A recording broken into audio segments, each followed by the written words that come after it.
Like many of you, we battled depression during life's ups and downs. Music has always been the one thing that we could rely on to get us through the tough times that we all face.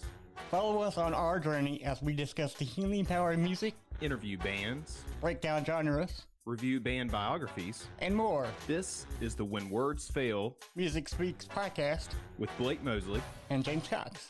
Hey everybody, thank you for listening to this episode on When Words Fail Music Speaks. I'm your handicapped host, James Cox, and we have a very special guest, Malxom Brixkhouse. Let me tell you about it first. So Malcolm's solo project incorporates hip-hop influences and hints at a bold and new creative direction. As unlike the truth were dissolving, Brixkhouse was planning his musical future. He is intent on crafting a whole new wave of music, a new era of rock and hip-hop metal that emerges into the energy of Little Uzi Vert and Trippie Redd with Linkin Park and Disturbed. We are very honored to have Mr.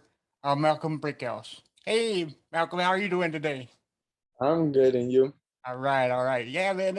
Like I said before on the show, it's an honor to be interview you right now, and yeah. So my first question is, how are you? You know, during this pandemic, I know it's hard for some people, but I just want to know how are you doing in in these times? The pandemic hasn't affected me that much, specifically. But like more like personal problems, personal growth kind of stuff. It gave me time to reflect and stuff like that. So Nice. and work on more music. So Yeah, hey man, that's always a good thing, because music motivates me in so many ways. When I'm depressed or have anxiety or something, I always turn to music. And music is a powerful thing for that. right. So it's always good that you're always working on stuff. It's always good for the Right. mind too. So um, so I heard it in an interview that you wanted to be a musician ever since you were 7 years old. It's Correct. okay. So yeah, to me it sounded like you were in a house full of music and parents that supported your whole career, right? I wouldn't say I had a house full of music. Okay, I think my mom just wanted to get me into a bunch of different programs to see what I was interested in. So she tried me out for a bunch of stuff right. and realized that I liked metal. So she bought me a guitar. And that's kind of how that started. Yeah. And then I had a friend, his name is Jared. He played the drums and started a band. And my mom saw the talent in it and we kind of just pushed it and it did what it did. Yeah. So metal is like one of my favorite genres of all time. What was it about metal that really took hold of you? Say it again. What was it about metal music that really took a hold of you? Because that's my favorite genre too. So I mean, Right. I felt like hip hop or anything else that was on the radio, it didn't really speak to me.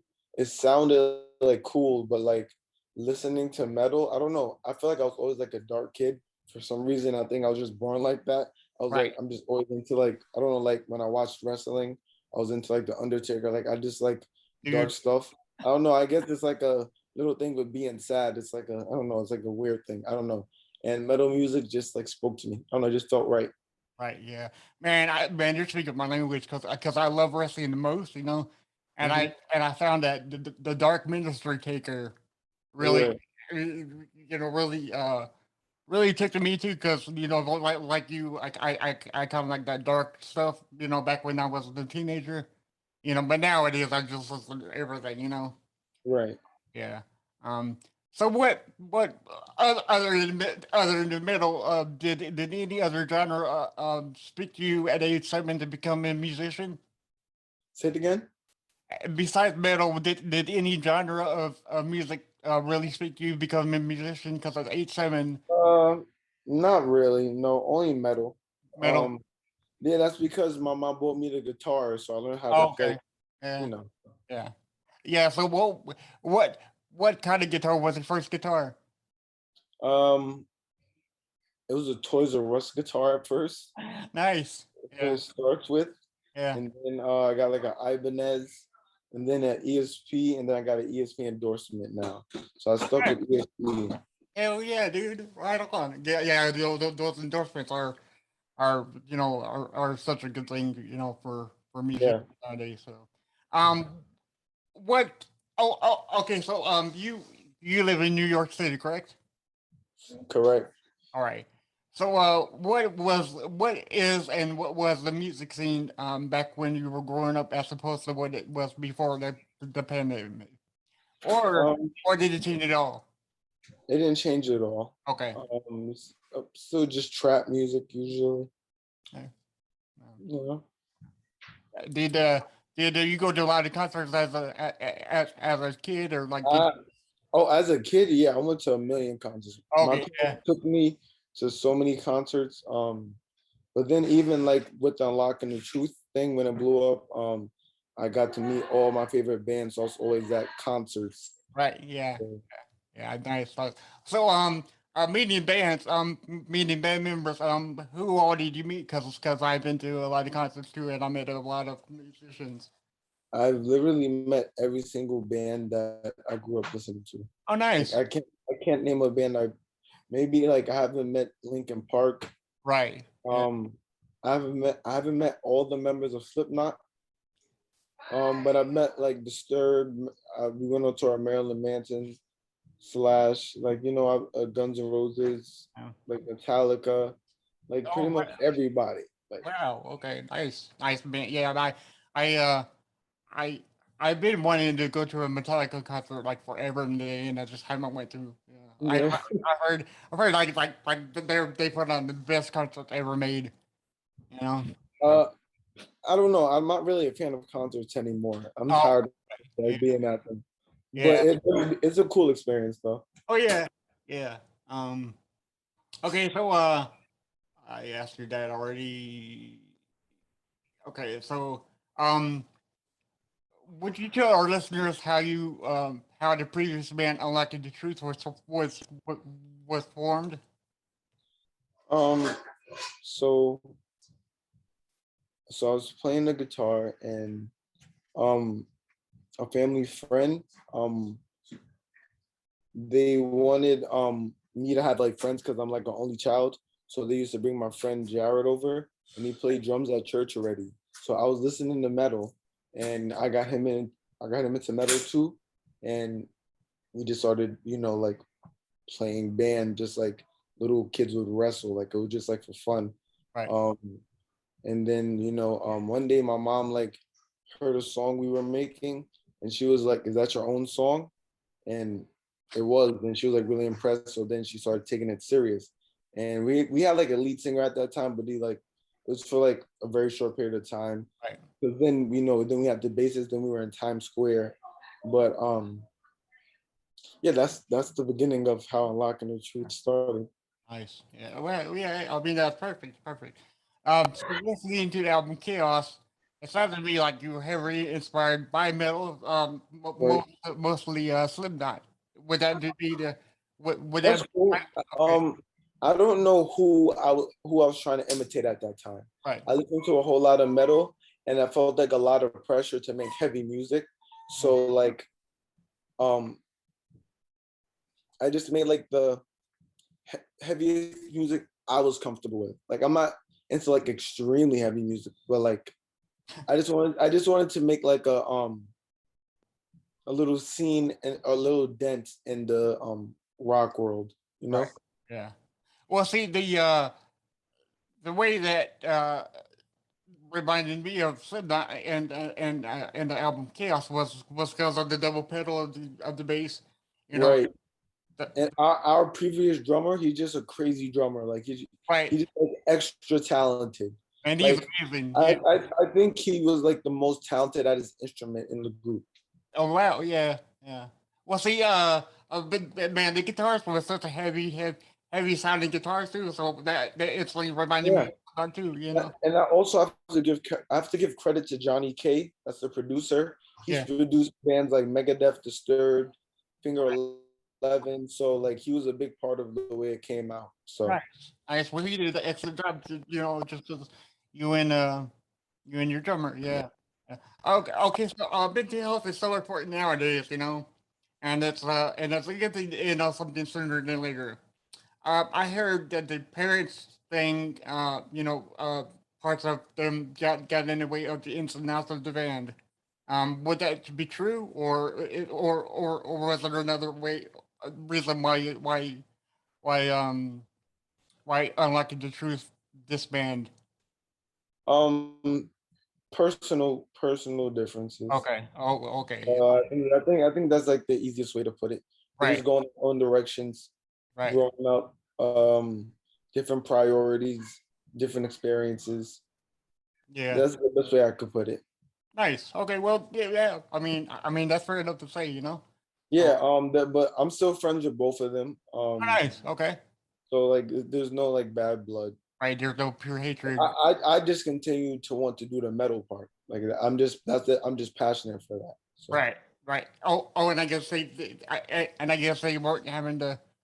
I think they wanted, I don't know, more control. When you're in a band, you have to share a lot of ideas, and I, Jared's in like LA right now, the old drummer, and he's like producing like hip hop beats and like trying to manage artists, and that's like it fits him, Right. like so like we left for a good reason, like so Yeah. it wasn't bad. Like there was tension, but like Right. we left on a good note. Right. Yeah. So I guess the more safer way to say it would be a little bit egos got in the way of some of it. Say it again. Did a little bit of like ego get in the way of the band working together during the end? Definitely, but I think it was more amongst the parents and like the management. Okay. Greed, greed, greed comes in when money comes involved. So That is we true. were just young doing what we were doing, and the parents look at it from a business perspective. Right.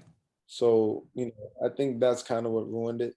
And Oh, also like things come with like our quick like rise to success didn't have really any backing. Like we didn't have any music out at the time, so it was like only like a matter of time before like that wave of us being cool yeah. like would sustain.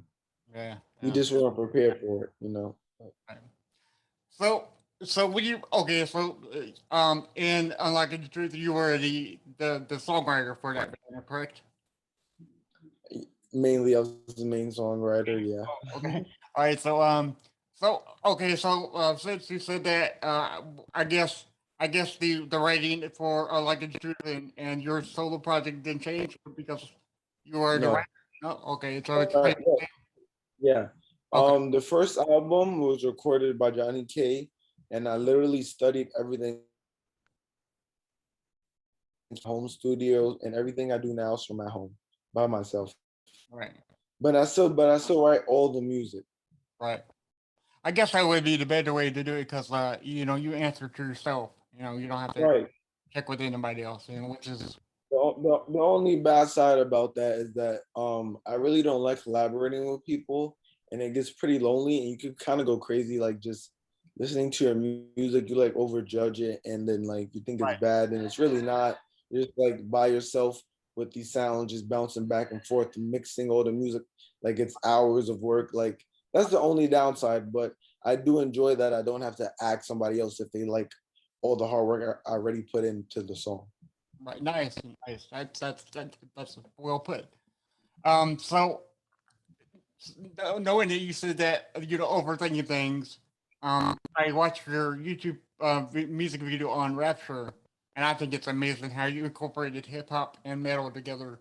Uh, when you left on like in the truth, did you decide to do that like right away, or just like metal tunes, and you're like, this isn't working. I want to incorporate hip hop with it too. No, no. The last songs I put out with Unlocking the Truth were already in that direction. And that's after Chaos. We put out 3 songs: Pretend, Come Closer, and Mama. It's still there. And I self-recorded all of that just like I do my new music. Right. And it started back then. It wasn't just a switch like I decided to. It was more just like musical and personal growth. Before I was just copying bands that I wanted that I looked up to. And like as I got older and realized what I wanted to listen to, I started making music that I wanted to hear. And Right. that's just what it turned into. Rapture is just like I guess like over time what it turned into. Cause you could like listen to songs like Mama, that's from Unlocking the Truth, which is like one of our last songs. And I wrote all of it. And it still has like those similar influences. So Nice. so this sound is not new to me, it's new to the world. Right. Right. Which is right. Right. Okay. Cool. Cool. So I just got two more questions, and then I'll let you go here. Um, so you've released a total of 8 singles. Kinfolk, Baguettes, and Rebound Effect with some other more in Right. 2020 of last year. So are all of these songs going to be on the upcoming album, or is this too early to like? Those songs are not gonna be on Okay, EP. but I could literally put an EP together any day. I've been like, I have so much music from like 2017 until now. nice, I'm just really picky, right? and like I had to take time for myself and like figure myself out. And I'm putting a new management team together right now, so I can't tell you like any new like near future EP, but like I definitely have other music coming. Right. So I guess all those singles were like a taste to come, right? Say it again. So I guess all those singles were like here's what's coming next, kind of deal. Right. Yeah. I just wanted to establish myself as a solo artist. Right. Right. And it's always good, Yeah. Show them the new direction I'm going for. Yeah. And that's a great direction, that I see is going for you. So one more question. I ask all my guests this. Um, Okay. is there any one song you can think of right now on the spot that you can listen to the song, but you can't tell like me or your mom or your dad how it makes you feel? It just it speaks out so much to you, you can't explain how it makes you feel. Yeah, yeah. So I like this rapper. His name is Lucky, and the song I would choose is Nigo. Okay. It's a very personal. It's my taste. Everybody might not like it, but it speaks to me. Right. Nice. And that's all that needs to be said, because I know there's a lot of times in which I can't explain how it makes me feel. And so you just Right. said it perfectly, man. So Exactly. for all of our listeners, you can find Malcolm at on Instagram under Malcolm dot Brickhouse with the C's with the X's in place of the C's. Hmm. You can find him on Twitter under UTT Band, and I think you're on TikTok, right? Because I did see two accounts, but the I account. don't know. I don't know what's going on with TikTok. That's my Oh, management trying to force me to do TikTok, and I haven't agreed yet. So oh, okay. I So don't know. that's your. I don't know what's going on with Okay. TikTok. Okay, yeah, because I saw two of them. I'm like, I don't. Okay, so I picked the one that I thought was actually Yeah, yeah, yeah. I don't have it. I don't have an official TikTok yet. okay. Are you on your Facebook or Yeah, any yep, other? Okay, yep. Malcolm Brickhouse with the X's. okay, yeah, cool, man. So we here at When Words Film Music Speaks. Thank you very much for coming on the show again, and Thank I you hope for you having me. come over next time. I mean, just Of course, just chat it up. Yep, whenever you want. yes, sir. Thank you very much again. I appreciate your time. All right, You man. too. Thank All you. right, bye.